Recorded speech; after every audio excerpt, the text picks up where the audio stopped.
สวัสดีครับเจอกันอีกแล้วนะครับวันนี้เรามาอยู่กันที่บ่อเจปูฟิชชิ่งนะครับใกล้ๆบ้านวันนี้เราเดินทางไกลไม่ได้เนื่องจากสถานการณ์โควิดครับก็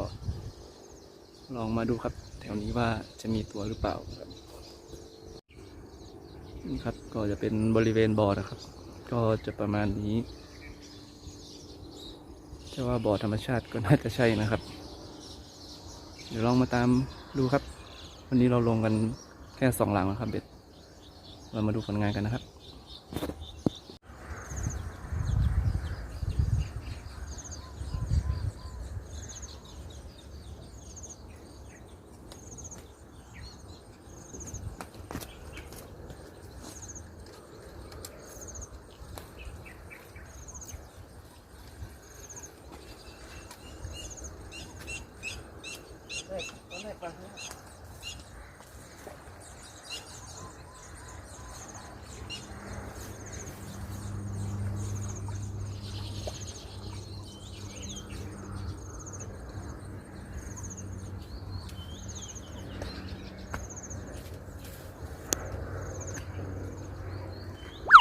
มีตัวครับมีตัว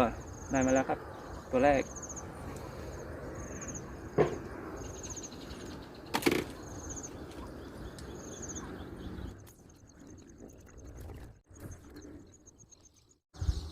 ก็มีตัวนะครับรอรุ่นกันต่อไปตอนนี้ได้มา1 แต้มแล้วลงเบ็ดไปยังไม่ถึง10 นาทีเลยครับเราชมกันต่อครับ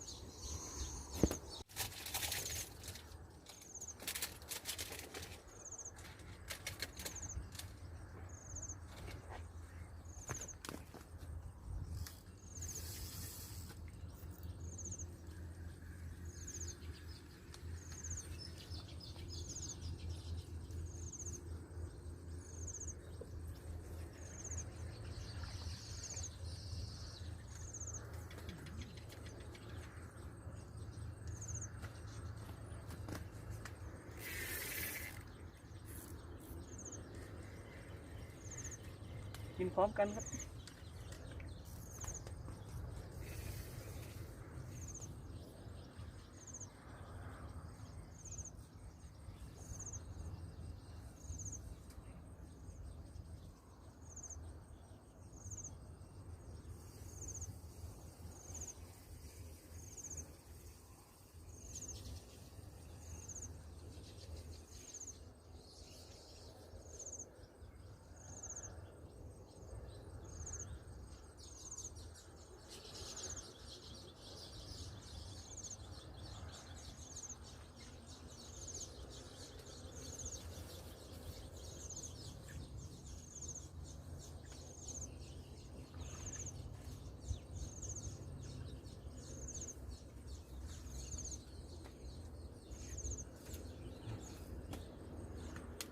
แต้มที่ 2ครับกินพร้อมกันทั้ง2 คันเลยอีกคันหนึ่งหลุดครับเอาไม่ทันดูต่อครับ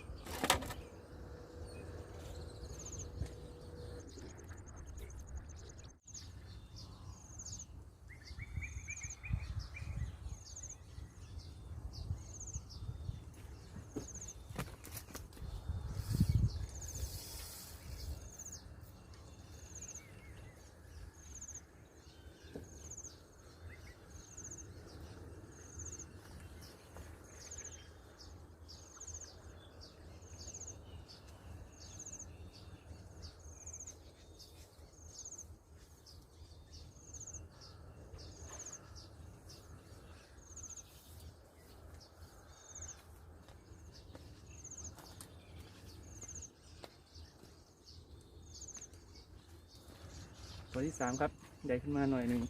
มีไซส์ครับมีไซส์คิดว่าไซส์เล็กเกินไป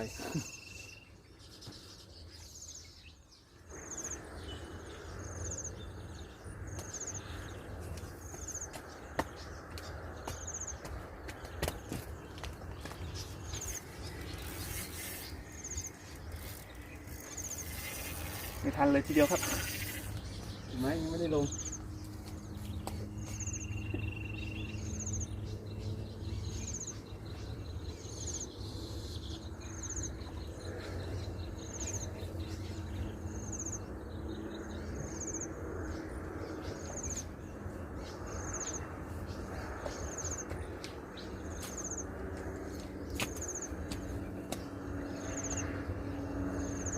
ส์เดียวกันหมดเลยนะครับไม่มีไซส์ใหญ่เลยก็จะเป็นไซส์นี้หมดเลย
ปลาดุกครับเป็นปลาดุกครับ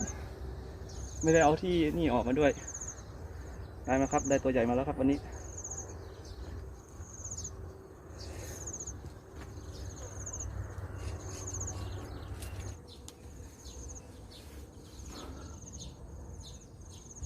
กินไวมากครับถือว่ากินไวมากลงแป๊บเดียวเองเริ่มเหนื่อยแล้วครับไม่ทานจริงๆเยอะไปกันต่อครับ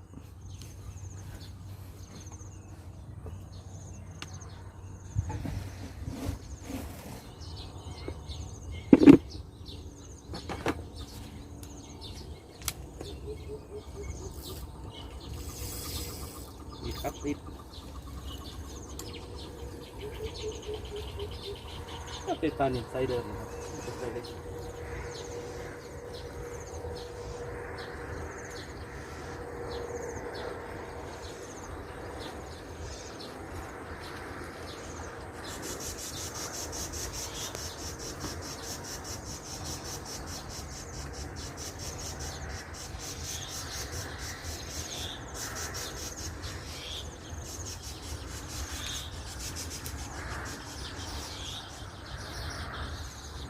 ส่วนมากเลยนะครับจะเป็นไซส์นี้หมดเลยนะครับไซส์เล็กๆไม่มีแม่มันเลยเหรอครับตอนนี้เราต้องตามล่าหาแม่นะครับตอนนี้ได้แต่ตัวลูกๆมา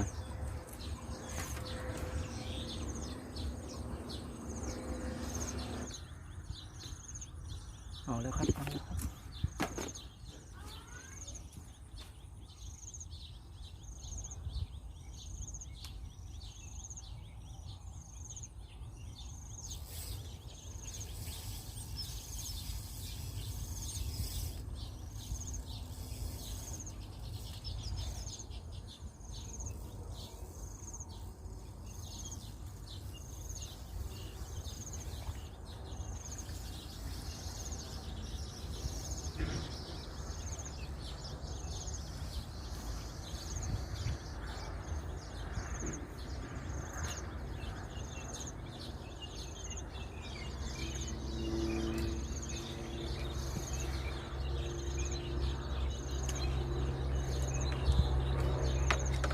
ก็ยังได้ไซส์เดิมครับยังไม่เจอไซส์ใหญ่นะครับ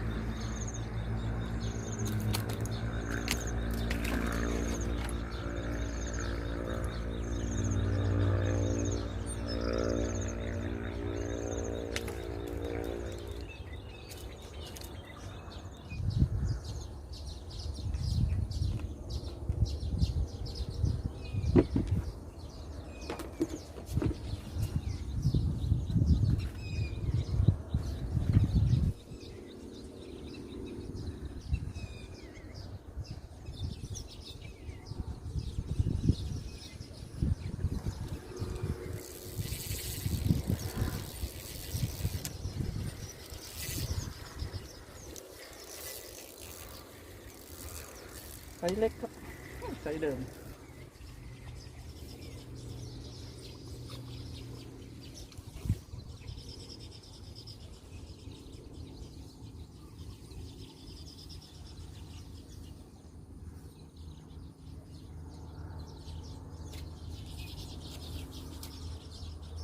เล็กมากเลยครับ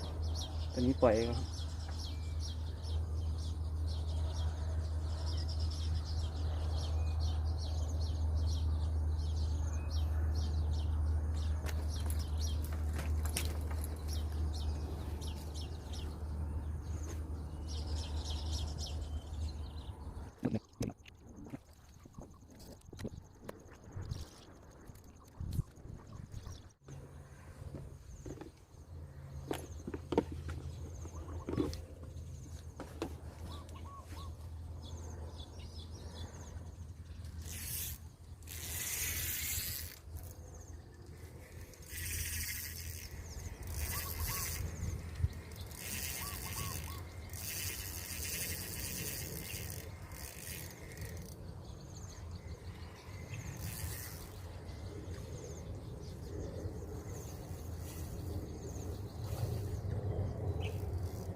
ไซส์นี้พอได้ครับ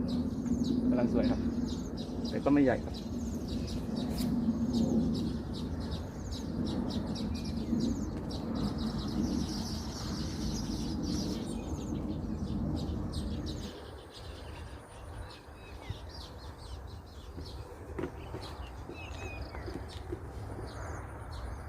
วันนี้เราใช้เหยื่อของลุงดอนนะครับ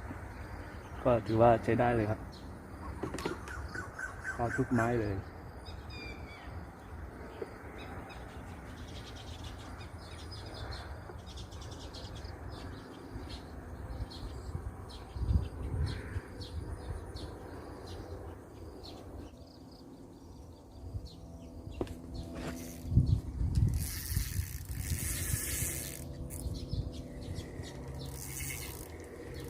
อยู่ครับอยู่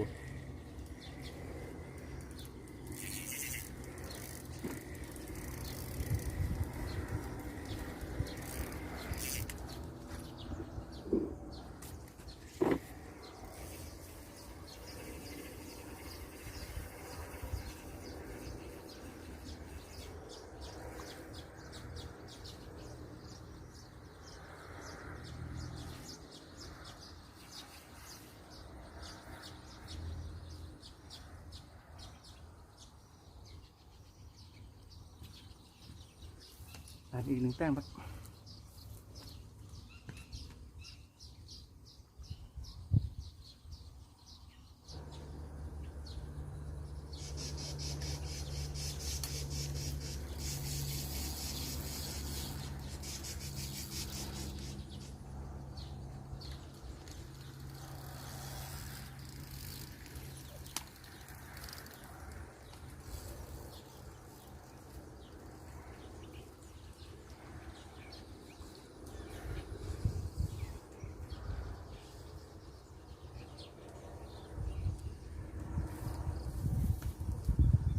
ไซส์เดียวกันหมดเลยครับ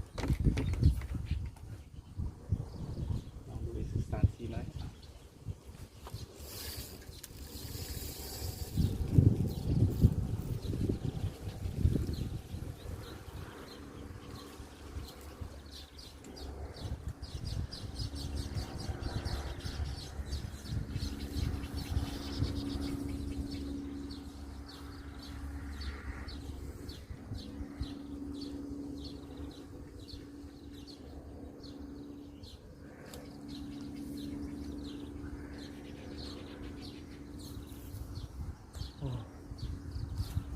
ไซส์ครับนี่น่าจะใหญ่สุดของวันนี้แล้วครับปลานิลนี่ครับใหญ่สุดแล้วครับวันนี้ที่ได้มาน่าจะตัวนี้แหละ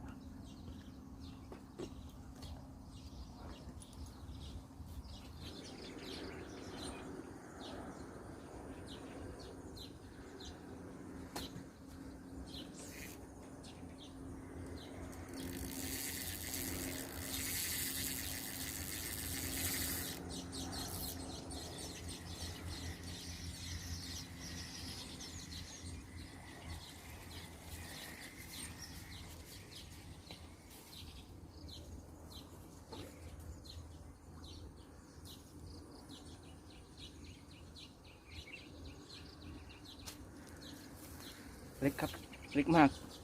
ปล่อยครับตัวนี้ปล่อยครับเล็กมากเลย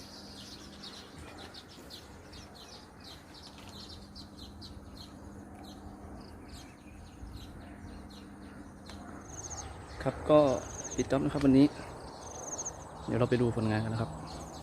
ก็ได้มาไม่มากก็ไม่น้อยครับ ใช้เวลาประมาณ3 ชั่วโมงดูผลงานเราครับ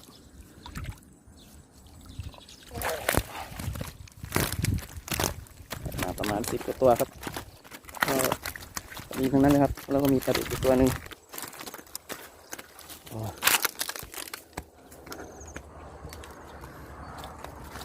พอได้ครับพอได้ตัวเล็กไปหน่อยครับได้ปลาดุกไซส์ใหญ่ก็ตัวหนึ่งโอเคครับเหนื่อยมากครับนี้มาคนเดียวทำเองทุกอย่างเลยก็วันนี้ก็ลาไปก่อนนะครับแล้วเจอกันใหม่ EP หน้าครับเดี๋ยวจะไปตกที่ไหนก็จะเอามาลงให้เพื่อนๆได้ดูกันนะครับวันนี้ก็ลาไปก่อนครับขอบคุณมากครับ